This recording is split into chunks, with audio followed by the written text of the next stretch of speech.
नमो नमः साथियों। तो आज हम पढ़ेंगे दीर्घ स्वर संधि। दीर्घ स्वर संधि का सूत्र है अकाह सवर्णे दीर्घा। छोटा आ, बड़ा आ, छोटी ई, बड़ी ई, छोटौ बड़ौ री के बाद वही वर्ण आए, श वर्ण यानी वही वर्ण आए तो वहाँ हम दीर्घ कर देते हैं।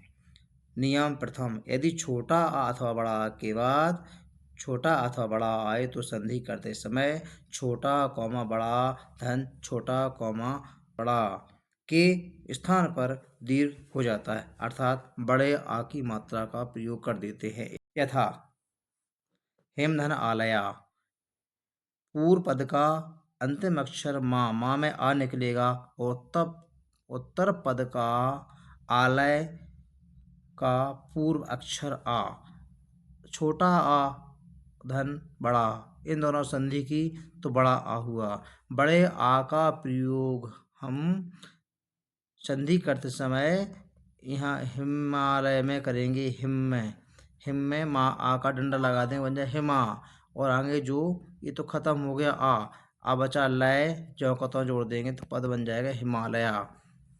इसी प्रकार विद्याधन अर्थी, या में आ निकलेगा बड़ा, अर्थी में पूर्व पद है आ, ये आ न संधि की तो बड़ा हुआ, बड़ा आ का प्रयोग हम यहाँ करेंगे, विद्यार्थी बन जाएगा। इसी प्रकार विद्याधन आलय, विद्या में या में आ निकलेगा, आलय का आ होगा, इस दोनों आ संधि करेंगे तो बड़ा आ हो जाएगा, बड़ा आ का प्रयोग कर देंगे तो पद बन जाएगा विद्यालया। इसी प्रकार धन धन अर्थी, धन का अंतिम अक्षर ना में आ निकलेगा और अर्थी का पूर्व अक्षर आ, ये छोटा और धन छोटा संधि करेंगे तो बड़ा हो जाएगा, बड़े आ का प्रयोग करेंगे तो पद बन जाएगा धनार्थी।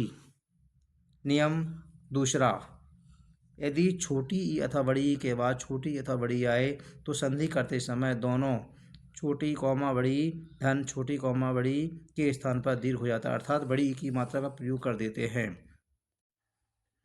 यथा गिरिधन ईशा, गिरी में छोटी ई निकलेगी और ईश में ई तो पद बनेगा गिरीशः।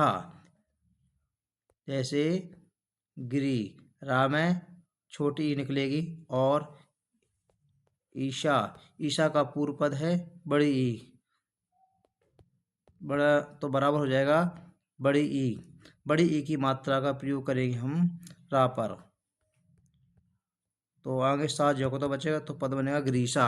इसी प्रकार मुनि धन इंद्रा, मुनि में ना में छोटी निकलेगी और इंद्रा में छोटी, तो छोटी संधि करेंगे तो बड़ी हो जाएगी, बड़ी की मात्रा का प्रयोग करेंगे यहाँ ना पर तो पद बनेगा मुनिंद्रा। इसी प्रकार रवि धन इंद्रा, रवि में छोटी निकलेगी और इंद्रा में ई और ई मिलकर संधि होगी तो दीर्घ हो जाए बड़ी की मात्रा प्रयोग करेंगे तो पद बनेगा रविंद्रा।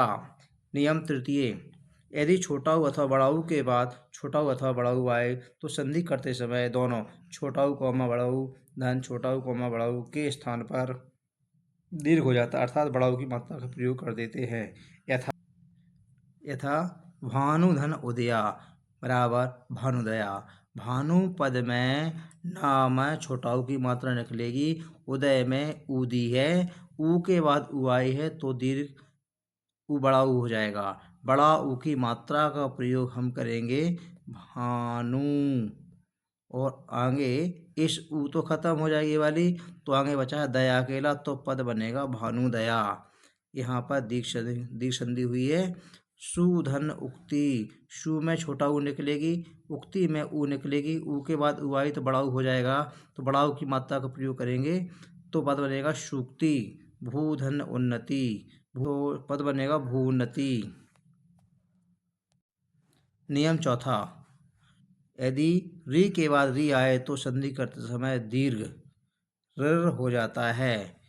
यथा होत्र इधर ऋकारा, होत्र में ता में री निकलेगा, ऋषि वाला री निकलेगा और ऋकारा में री है, री के बाद री आया है तो इसी का दीर्घ हो जाए ऋ हो जाएगा, तो ऋ का प्रयोग यहाँ कर दिया हमने तो पद बनेगा होत्रिकारा। इसी प्रकार पितृधन ऋणम, यहाँ पितृ में ता में री निकलेगा, रण में री दिया है, तो संधि करेंगे दोनों तो बनेगा ऋ।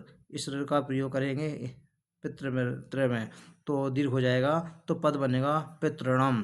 इसी प्रकार यहाँ पर री निकलेगा, यहाँ भी री निकलेगा, संधि करेंगे हो जाएगा ऋ, तो बनेगा पितृद्धि। मात्र में री निकलेगा और वृद्धि में री निकलेगा, संधि हो जाएगा, इसका दीर्घ ऋ हो जाएगा, तो पद बनेगा मातृद्धि। इस प्रकार यह दीर्घ संधि पूर्ण हुई।